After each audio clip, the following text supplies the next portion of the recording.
నువ్వంటూ పుట్టినట్టు నా కొరకు ఆ చూకి అందలేదు ఇంతవరకు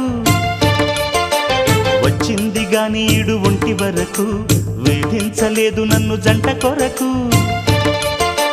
చూశాక ఒక్కసారి ఇంత వెలుగు నా వంక రాను అంది కంటి కునుకు ఈ అల్లరి గారడి నీ లీల అనుకోనా నీ పేరు ప్రేమ అవునా ఇవాళే నిన్ను పోల్చుకుందా